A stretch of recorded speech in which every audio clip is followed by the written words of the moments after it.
네, 이번 파트는 보입니다. 뭐가? 파트 두 번째라고. 사실은요, 무엇이든지 파트 1만 가면 2번은 그냥 쉽게 가죠. 또 여기는 참 학문적으로나요, 또 방법적으로나 상당히 재미있는 과목들이 산업심리다. 여러분, 사람이 그렇잖아요. 심리를 연구한다는 게 얼마나 좋겠습니까? 그러나 이것이 인문학적이냐 또 공학적이냐 차이 날 때는 모르지만, 하여튼 심리라는 것은요, 바로 사람의 마음을 연구하는 학문인데, 그래서 인간심리라고 이렇게 써야 되는데 우리 안전자격증은 산업심리라고 써요. 그래서 산업심리는 인간심리를 공부하면서도 인간의 심리를 응용했다 그래서 응용심리라 이렇게 이야기합니다. 그 다음에 교육이잖아요. 제가 지금 이게 하고 있는 게 뭐예요? 바로 교육입니다. 이런 두 개의 큰 장으로서 구성이 된 것이 산업심리 및 교육입니다. 그래서 우리는 4개의 장인데요. 바로 산업안전심리가 1장이고요. 인간의 특성과 안전 2장입니다. 그 다음에 안전보건교육의 개념과 교육내용 방법을 해서 4개의 장으로 구성이 되어 있다.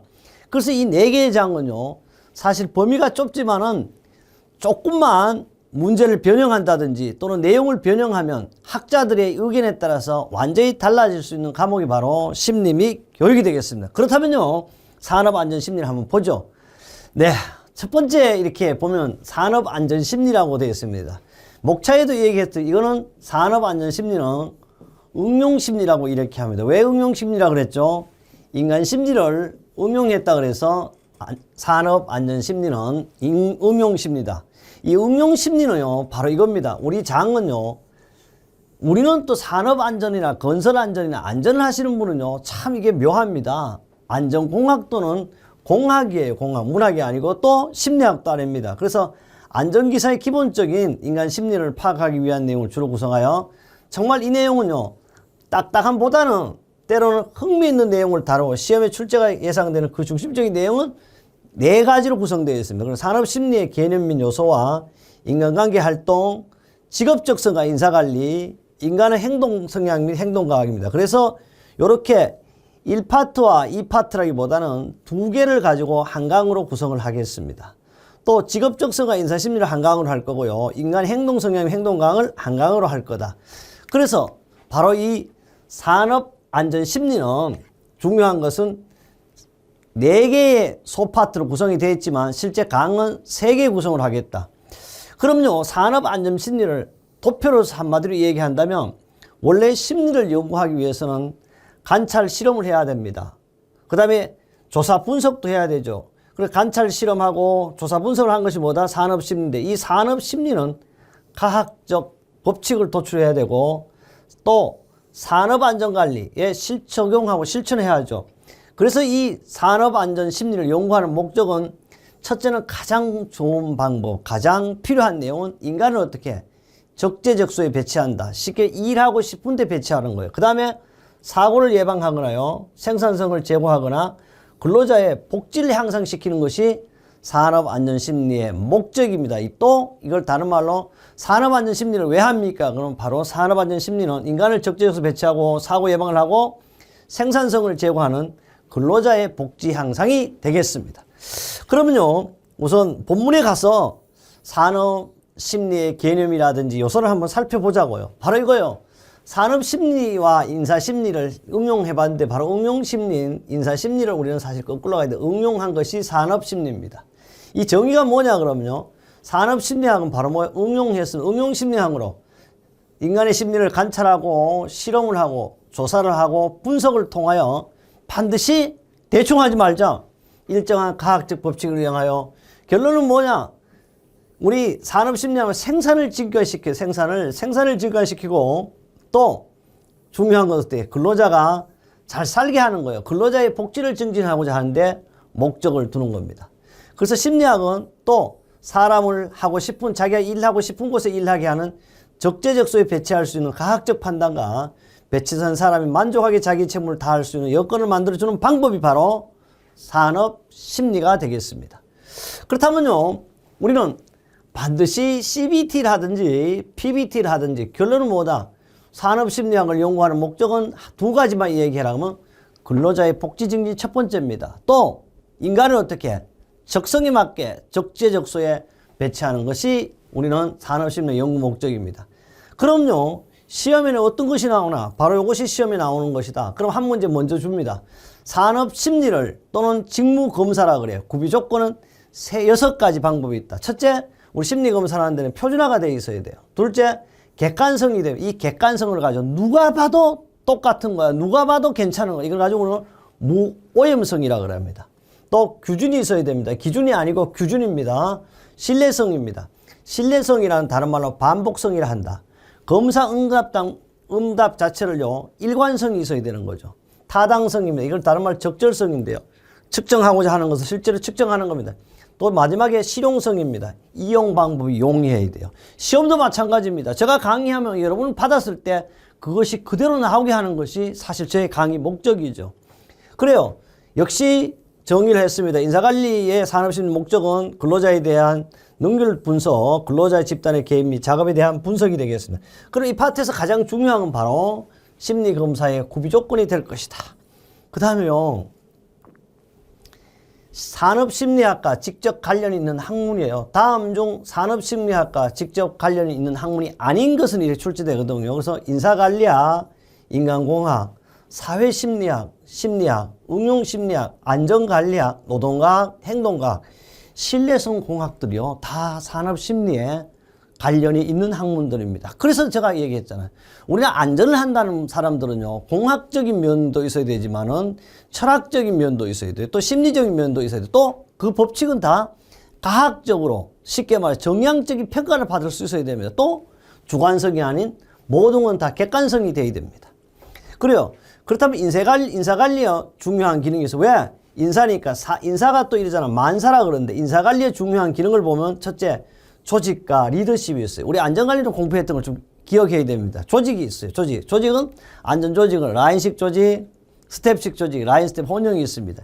또 리더십은요. 우리 심리학에서 연구를 하겠습니다. 그 다음에 선발요. 당연히 인사할 때는 시험도 보고 적성검사를 합니다. 그 다음에 시험 보고 적성검사를 한 다음에 가급적 적성에 맞는 장소를 배치하는 것도 바로 어디 인사관리에 속하죠. 작업을 분석합니다. 업무평가를 하죠. 또 상담 및 노사 간의 이해를 하게 돼 있어요. 그것이 바로 인사관리의 중요한 기능이고 5가지 합격 예측에도 만들어 두었습니다. 그 다음에요. 바로 여기까지 인사관리의 중요한 기능이 되겠습니다. 그렇다면 두 번째요. 사람과 사람의 활동은 어떤 것이냐. 인간관계 활동이도. 인간관계 활동은요. 첫째, 인간관계의 기제 또는 메커니즘이라고 이렇게 해요. 그래서 이 내용은 인간관계의 메커니즘은요. 심리학적으로 인간의 정신발달 여러 단계를 거치는데 각 단계는 일정한 시기에 시작하여 끝나는 단계는 명확하지 않고 일생 동안 계속되는 경우가 대부분이거든요. 인간의 그렇죠. 메커니즘이라는 것은 한 번만으로 일회용으로 되는 것이 아닙니다. 그렇다면요. 우리 인간관계의 메커니즘은 첫째 일체화가 있어요. 이걸 가지고 우리는 일체화라는 뜻은 심리적으로 약간 결함이 있는 거다. 둘째 동일화. 요거는 알아. 요건 시험에 나오는 문제예요. 동일화라는 건 뭐냐 그러면 봐요. 다른 사람의 행동 양식이나 태도를 투입시켜 다른 사람 가운데 자기가 비슷한 점을 발견하는 거예요. 그래서 우리는요. 이런 얘기를 하잖아요. 아버지를 닮지 말자, 엄마를 닮지 말자 보면 닮지 말자고 생각하는데 어느 날 보면 나도 아버지를 닮아 있고 엄마를 닮아 있는 그걸 가지고 동일하라 그래요. 또 부모나 행동은 중요한 인물들 태도의 행동을 따라하는 거예요. 아버지가 국회의원이니까 나도 국회의원 뭐 이렇게 생각하는 거 있죠. 이게 바로 동일화의 내용입니다. 그 다음에요. 역할 학습이라는 것은 사실 유희를 말하는 건데요. 그러면 조화리의 창이라는 건 뭐냐 그럼 이게 심리적인 용어예요. 조화리의 창에서 나오는 나는 모르지만 다른 사람은 알고 있다 영역을 가지고 뭐냐 하면 바로 브라인드 아레아라고 합니다. 요거 드시면 조아리의 창에 나는 모르지만 다른 사람은 알고 있다 영역이 뭐냐 하면 브라인드 아레아라고 이렇게 기억하셔야 됩니다. 시험 문제 그대로 나오는 내용이에요. 그 다음에 방독 마스크의 일반 구조 같은 거는 우리가 복습장이지만 그대로 지나가도록 하겠습니다. 그 다음에요. 4번도 아셔야 돼요. 4번을 보면 투사 프로젝션 가잖아. 프로젝션은 뭐냐 프로가 내가 속으로 확 다 보여줄 수 있는 그런 말이에요. 그러니까 투사한다, 투출한다 그러죠. 근데 투사, 투출은 뭐냐 그러면 자기 속에 억압된 것을 다른 사람의 것으로 생각하는 거예요. 다른 사람의 것.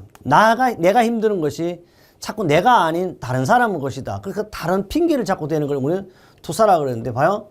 안 되면 뭐라 그래요? 이게 조상 탓을 하거나 서투른 무당이 장부 탓을 하는 이런 걸 가지고 우리는 투사, 투출 이렇게 이야기할 수가 있습니다. 그래서 잘 나오는 문제 중에 하나가 되겠습니다.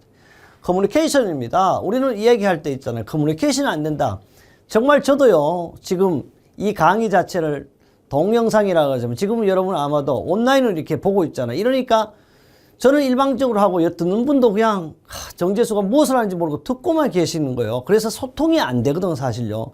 소통만 된다면 쉽게 말해서 시험에 뭐 나온다 이렇게 서로가 일방적인보다는 이렇게 대화하는 방법이 가장 좋지만은 그게 어려운 거죠. 그래서 커뮤니케이션은 일종의 뭐 우리가 소통한다 이런 것보다는 이제 소통보다 외국말이 더 쉽게 돼 있죠. 커뮤니케이션이 되냐 안 되냐 이런데 첫째 각가지 행동 양식의 기초를 매결하여 어떤 사람으로부터요 다른 사람에게 전달되는 과정이에요. 그래서 가장 좋은 커뮤니케이션 방법은요 바로 언어입니다. 언어. 그 다음에 언어가 안 되면 어떻게 해? 몸짓을 하는 거예요. 배가 너무 아픕니다. 이런 거. 그 다음에 신호를 합니다. 여보 이리 왔으면 좋겠습니다. 이런 거요. 그 다음에 그것도 안 되면 기호를 나타내는 거죠. 막 이런 걸 하는데 이렇게 나타내는 게 기호죠. 이렇게 누구나 이게 가지고 뭐라 그러면 이렇게 언어를 제외한 다음에 몸짓이나 신호나 기호를 가지고 우리는 뭐 바디랭귀지 이런 말을 하잖아. 이렇게 얘기하는 걸 말합니다. 그 다음에요. 이 공감이 있어요. 공감한다. 당신에 대해서 공감을 하는 거예요. 내가 긍정적으로 생각하면 이런 거잖아요. 그래서 공감은 이입 공감과 동정과 구분 직접 공감이 있습니다. 그 다음에 7번째 모방입니다. 이 모방이라는 건 이미테이션이라고 그러잖아요. 그죠? 그래서 모방은 원래요. 조금 이게 말하면 모방은 창조라고 그랬어요. 왜 그러니까 모방이라고 똑같이 만드는 게 아니죠. 여기에 좋은 점을 가지고 내가 만드는 게 모방이라고 그래요. 그래서 모방은 나무 행동이나 판단을 표본을 해요. 그것과 같거나 또는 그것에 가까운 행동 또는 판단을 취하는 방법이에요. 그래서 모방은 직접 모방, 간접 모방, 부분 모방인데 시험은 이거예요. 남의 행동이나 판단을 표본을 하여 그것과 같거나 그것에 가까운 행동 또는 판단을 취하는 것이 무엇이냐면 답은 뭐다? 모방이다. 이렇게 찾으시면 되겠습니다. 그 다음에 암시입니다. 모방하고 같으면서도요. 완전히 틀리는 거예요. 왜? 다른 사람의 판단이나요. 행동을 무비판적이에요. 논리적도요. 사실적도 근거가 없어요. 받아들이는 걸 가지고 우리는 암시라고 그러면 그것은 각성 암시, 적체면 암시가 있는데 이거는 가급적 그냥 암시만 기억하면 좋아. 그래서 다른 사람부터 판단이나 행동을 무비판적으로 논리적 또는 사실적 근거 없이 받아들이는 걸 말한다. 그 다음에요. 연령에 따른 우리 근로자의 성장과 가정은 심리적인 부분이 여러분이 참고적으로 알아두시면 좋겠고요. 그 다음에 2번째입니다. 알아둬야 됩니다. 사람과 사람의 관계, 인간관계의 관리가 필요한 이유가 있습니다. 산업이 발전되고요. 기업의 규모가 점점 커지고 있고 작업의 기계화가 가속화되므로 인간은 소외돼요. 그래서 이런 거 있잖아요. 우리 쉽게 말해서 도야다라든지 그 다음에 미국의 포드 같은 회사들이요. 자동화를 만들었잖아요. 그 자동화를 만들고 그분들이 후회하는 게 뭐냐 그러면 왜 후회하냐 그랬더니 사람의 일자리가 기계가 뺏들어가 버렸죠. 그런 것이 과연 우리 인간관계의 관리 방법에서는 어떤 얘기예요. 그러니까 일자리가 없는 거예요. 소외되고 또 노동조합이 발전됐어요. 노사가 이해가 요구되면서 인간관계 관리가 절실하게 되었으면 안전에는 물론 경영 전반에 걸쳐 매우 중요한 과제로 등장하게 되는 것이 바로 우리 인간관계의 필요성입니다. 그래서요. 호손의 공장 실험이라는 말이 나와요. 호손. 이 호손은요. 사실 자기 공장에서 실시한 시험인데 사람의 관계 관리를 개선을 위한 연구로 미국 메이오가 이 메이오는요. 사실 1880년에 태어나서 1949년 돌아가신 분인데 이분은 교수였습니다. 메이오 교수가 주축이 되어 호손 공장에서 이제 이런 실험을 실시했는데 그래서 호손의 공장 실험 이렇게 얘기하죠. 호선의 공장 실험에는요, 작업 능률을 좌우하는 건 단지 임금, 돈이잖아요. 돈을 많이 주고 노동시간 등은 노동조건과 조명, 한기, 그 밖의 작업 환경 등 물적 조건보다는 이거요, 종업원의 태도, 즉 심리적, 내적 양심과 감정이 중요하다 그래요. 이게 호송의 공장에서 메이어 교수가 시험한 내용은 뭐냐 그러면 사람은요 인간관계를 잘 맺기 위해서 돈 주는 것도 좋아하고 물질적을 주는 것보다는 그보다 더 중요한 건 뭐다? 심리적 감정과 양심이 더 중요하다는 게 실험이 뭐냐 바로 호송 공장에서 메이어 교수가 실험한 내용이 되겠습니다. 이걸 기억하시면 되겠고요. 그래서 결론은요 물적 조건보다 개선의 효과를 가져올 수 있으나 종업원의 심리적 요소가 더욱 중요하다. 결론은 이렇게 제가 간로 안에 딱 해놨어요. 인간의 관계가 작업 및 작업 설계에 영향을 주는 것이 바로 호손의 공장 실험입니다. 계속해서 이런 내용이 우리가 이런 것만 잘 보셔도 우리는 공부하는데 매우 도움이 될 거고 떨어지고 싶어도 떨어지지 않는 비결이 바로 여기 있다. 그래서요. 요거 하나 볼게요. 직무를 분석한다 그러죠. 직무를 분석하는데 직무에 관한 정보를 수집 분석하여 직무의 내용과 직무를 담당하는 자의 자격 요건을 체계 활동하는 게 직무 분석이에요. 직무를 구성하는 요소는요. 3가지로 구성되어 있다. 가업, 의무, 책임입니다. 그래서 산업심리학을 좀 더 한 번 더 해볼게. 산업심리학의 영역은요. 산업심리학 초기의 개인차 심리학, 실험심리학, 산업공학 영역에서 많은 영향을 받아 오늘 또 현재 발전하고 있다고 이렇게 생각하시면 되겠습니다. 그래서요, 우리는 여기서 보면 중요한 것은 개인적인 카운슬링 방법이 이렇게 나와요. 이 카운슬링 방법이라는 것은요, 사실은 이거는 서로 대화하는 거지, 카운셀러, 대화하는 방법. 이 대화하는 방법 중에요, 3가지 방법이 있어요. 3가지 방법이 있는데, 직접적으로 충고한다는데 사람이 말을 안 듣는다, 이럴 때는 가장 좋은 방법. 이렇게 특별히 개인이 부탁하거나 정말 그 사람이 잘 말을 안 들을 때는 가장 좋은 방법은 수칙 불이행 시 가장 적합한 것이 직접적으로 자네는 이걸 좀 했으면 좋겠네. 딱 이렇게 말을 딱 해야 된다. 이거만. 또 설득적인 방법이 있고요. 설명적인 방법이 있습니다. 그래서 카운슬링에 이제 D편에 나오겠지만 바로 카운슬링 효과는 가장 좋은 효과는 바로 이거예요. 정신적 스트레스 해소 효과가 있습니다. 그래서 카운셀링이라는 것은 정말 카운셀러가 있어가지고 서로 대화하는 것도 바로 카운셀러지만 또 여러분이 이제 모여서 가끔씩 회식을 한다든지 또는 커피집에서 이렇게 커피를 나누면서 대화하는 것도 카운셀링에 속합니다. 그래서 나의 모든 것을 너에게 털어놓는구나 서로 믿으니까 그것이 바로 스트레스 해소 효과가 있다. 그래서 가장 좋은 것은 정신적 스트레스 해소 효과의 가장 좋은 방법은 그럼 답이 카운셀링입니다. 또 이 카운셀링은요, 동기부여를 하는 방법이 돼. 한쪽이 카운셀러가 어때요? 바로 이런 거잖아요. 멘토와 멘티를 할 때 멘토는요, 사실 멘티의 모델이 되는 거잖아요. 그죠? 그래서 학교도요, 이 선생님들이 아이들의 모델이 된다는 건 정말 쉽지 않습니다. 우리 교수들도 어떻습니까?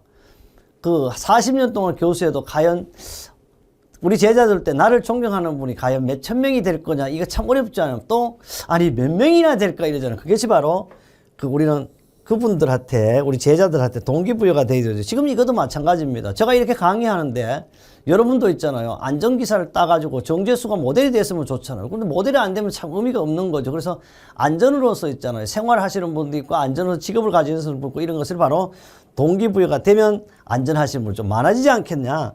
안전 태도 형성입니다. 이런 것들이 우리는 카운슬링의 효과입니다. 그런데요, 거꾸로 할 거예요. 카운슬링을 할 때는 어떻게 해야 되느냐? 야, 만나서 얘기합시다. 이게 쉽지 않아요. 반드시 절차가 있어야 되고 순서가 있어야 되면 바로 이거요. 카운슬링을 잘하려면 장면을 구성한다. 장면이라는 말이 이거예요. 조금 더 하면 이제 심리니까 누구누구 만날 때 있잖아요. 그냥 일반적인 이렇게 밝은 길거리에서 만나는 건 좋지만 가급적 커피숍이라든지 이렇게 또 안한 곳에 만나고요. 그 다음에 장면이 어느 정도 쉽게 말하면 분위기가 된다면 어떻게 해야 된다? 내담자와 대화를 합니다. 그 다음에 서로 의견을 재분석하고 그 다음에 3번째부터는 확실히 이렇게 해줬으면 좋겠다. 또 이렇게 바란다. 이게 감정 표출하고요. 감정을 명확하는 것이 카운슬링 순서가 되고요. 카운슬링 순서와 카운슬링이 뭐다? 바로 효과는 시험에 항상 나오는 거죠. 나왔다고 표시도 해놨습니다. 로저스의 방법은 지시적 카운셀링과 비지시적 카운셀링인데 이런 것은 별 의미가 없다. 그 다음에요, 인간관계를 참 효과적으로 우리는 위한 원칙과 맺기 위한 원칙과 가장 거리가 먼 것은 은행 문제는 어떻게? 바로 이게 CBT도 들어있습니다. PBT에도 들어있습니다. 이걸 말하는 거예요.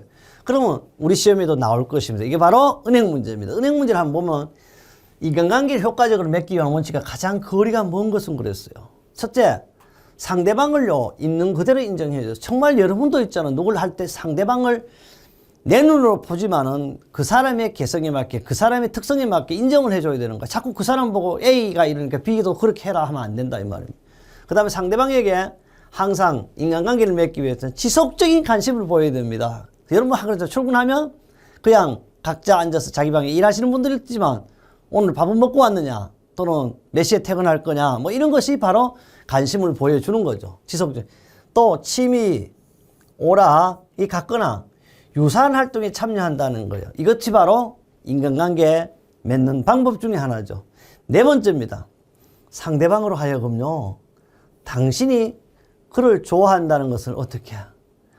숨긴다. 숨기면 내가 누군지 어떻게 해? 반드시 요 사이는 뭐라 그래? 다 그래서 자기 PR 시대입니다. 이렇게 하잖아. 그죠? 근데 이렇게 하면 안 되고 반드시 그 사람에게 알려야 하는 겁니다. 우리 지금 하고자 하는 건 뭡니까? 바로 이것이 우리 산업심리학이라는 거 바로요. 인간 심리에서 응용했다고 응용심리학이라고 그러죠. 그래서 우리는 심리학을 연구 목적은 첫째 목적이요. 근로자의 복지 증진도 하지만은 근로자를 하고 싶은 일에 적재적소에 일을 할 수 있게 하는 겁니다. 그 대표적인 게 바로요. 우리는 호성 공장에서 메이어 교수가 실험을 했어요. 사람에게 돈도 주고 있지 않습니까? 물질적으로 하는 것보다는 인간의 심리와 감정과 개성이 더 중요하다는 그런 것이 바로 우리 시험에 나온다고 그런 얘기를 했습니다. 그렇다면요. 다음엔 과연 무엇을 할 거냐 한번 보도록 하겠습니다. 보도록 하면 그래요. 여기는요. 바로 뭐냐 하면 모랄 서베이가 나오는데 이 모랄 서베이라는 말은 그 동기를 부여하는 방법 중에 하나예요. 동기를 부여하는 방법 중에 하나인데 이 모랄 서베이는 동기 부여의 방법이에요. 그래서 시험에 잘 나오는 거예요. 이거는 근로자의 심리와 욕구를 불만해서 노동 의욕을 높이는 거고요. 경영관리를 개선하는 자료를 얻고 종업원의 정화작용을 촉진시키는 것이 모랄 서베이입니다. 여기서 모랄 서베이의 방법은 크게 5가지가 있어. 통계 이해한 방법, 사례연구법, 관찰법, 실험연구가 있지만 가장 중요한 게 이거예요. 태도조사법. 태도조사법을 의견조사라고 그러는데 태도조사법, 질문지법, 면접법, 집단토의법, 투사법, 문답법 등이 있는데 여기서 시험 나오잖아요. 다음 중 모랄 서베이는 뭐냐 하면 바로 요거 근로자의 심리와 욕구를 파악하는 것이 모랄 서베이입니다. 또 모랄 서베이 호용이 아닌 것은 1, 2, 3이 나오고 엉뚱하게 하나 나옵니다. 모랄 서베이의 주요 방법은 바로 사기를 앙양시키다 이렇게 되고 동기를 부여한다 그렇게 괜찮아요. 주요 방법은 통계, 사례, 관찰, 실험까지 있는데 중요한 것은 태도조사법이 아닌 것은 그러면 질문지, 면접, 집단토의, 사례연구법 이렇게 답이 되겠죠. 이렇게 찾으면 되겠습니다. 그 다음에요. 우리는 앞에서 했지만 인사관리하는 목표는 종업원을 적재적소에 배치하여 능률을 극대화하고 종업원의 만족을 추구하는 것이 그 목표이다. 즉 생산과 만족을 동시에 얻고자 하는 것이 사실 인사관리의 목표가 되겠습니다. 그 다음에요. 정말 중요한 것이 이번에 시험에 반드시 나오는 문제가 되겠습니다. 이거는 뭐냐. 그 양입성인데 우선 양입성이 뜻을 알아요. 양입. 그러면 양입성이 뭐냐 그러면 양입은요 이렇게 함께 같이 가는 거예요. 그러나 양극은 어떻게 양극. 양극은 점점 플러스에서 마이너스 점점 벌어지는 게 양극이잖아요. 양극. 그래서 양극의 반대가 양입이라고 해서 양입. 그래서 양입은 일명 모집단 전형이라고 하는데 이번 시험 출제됩니다. 뭐냐 하면 자극들 간의 반응 혹은 자극 반응들의 관계가 공간, 이 종류의 운동, 개념적 인간의 기대, 여기서부터 인간의 기대에 일치하는 정도를 우리는 양입성이라고 그래요. 그래서 양입성의 정도가 높을수록 정보 처리 시 정보 변환이 줄어들게 돼 학습이 더 빨리 진행되고 반응 시간이 더 짧고 오류가 적어지면 정신적 부하가 감소되는 걸 양입성이라고 그래요. 다시 말하면 양입성은 함께 가는 거예요. 제가 강의하면 여러분은 당연히 안전자격증을 취득할 것입니다. 이게 서로가 맞잖아. 이런 게 양입성이에요. 그래서 양입성이 종류 4가지가 있는데 개념 양입성이라고 합니다. 외부로부터 자극이 돼 인간이 기대는 개념적 현상 양입성이라 하지만 빨간색 버튼은요 정지를 나타내 녹색 버튼은 운전을 나타내 이런 걸 개념이다. 왜? 빨간하면 금지 그 다음에 녹색하면 운전 이런 거요. 그 다음 공간 양입성입니다. 공간 양입성은 바로 표시장치나 조정장치의 물리적 형태나 공간적인 배치 양입성. 이는 오른손은 오른손 조절 장치, 왼쪽은 왼손 조절. 이것이 바로 공간에 배치를 할 때 오른쪽은 오른손이 쓰게 하고 왼쪽은 왼손이 쓰게 한다든지 운동은요. 표시장치, 조정장치, 체계 반응 등 운동 방향의 양립성입니다. 조정장치를 오른손으로 돌리면 지침도 오른쪽으로 돼요. 그러니까 시계도 바로 오른쪽으로 돌리면 탭이 오른쪽으로 가요. 이것이 바로 운동의 양립성입니다. 양식은요. 말 그대로 직무에 알맞는 응답 양식이 존재하는 양립성이다. 소리로 제시된 정보는 말로 반응하는 것이 시각적으로 제시된 정보는 손으로 반응하는 것이 양립성이 좋다. 그런데 실제 여기서도요. 양립성이라는 말 한마디로 말하면 양극의 반대다. 양립이라는 건 인간의 기대에 모순되지 않는 성질이에요. 그런데 양립성의 뜻과 양립성의 종류만 기억하면 되겠습니다. 그래서 다시 한번 강조합니다. 우리 심리검사의 구조건 3가지를 줄인다면 타당성, 신뢰성, 실용성이 있을 거고요. 요거는 이제 예습이에요. 집단 안전교육과 개별 안전교육 및 안전교육을 위한 카운슬링 등 세 가지 안전교육 방법 중에서 개별 안전교육 방법에 해당하는 것이 아닌 것은, 개별하는 방법이 아닌 것은 집단 거 찾으면 되겠네요. 그죠? 이를 통한 안전교육, 이건 개별적인 겁니다. 상급자에 의한 안전 개별적입니다. 문답 방식에 의한 것은 개별적이 아니고 많은 사람들 토론식 학습이에요. 그래서 답은 바로 이거는 집단 방법에 해당된다. 그 안전기능 교육의 주가지도 이런 거는 개별적인 방법이 되겠습니다. 이거는 교육에 있는 걸 뭐 한다? 예습 문제라고 말씀드렸습니다. 그래서 사실 우리는 심리와 교육의 바로 이게 1강이 이 내용들입니다. 그렇다면요, 다음 강의는요, 어떤 내용이 나올 거냐가 바로 직업 적성과 인사심리가 아니고 여기는 관리 부분이 되겠어요. 그래서 심리는요, 딱 떨어지게 뭐로 이렇게 결론 내기가 매우 어려운 게 사실 심리 문제입니다. 그래요. 다음 강의는 여기 보여지는 직업 적성과 인사 관리에 대해서 여러분의 만점 합격을 위한 강의를 계속하겠습니다.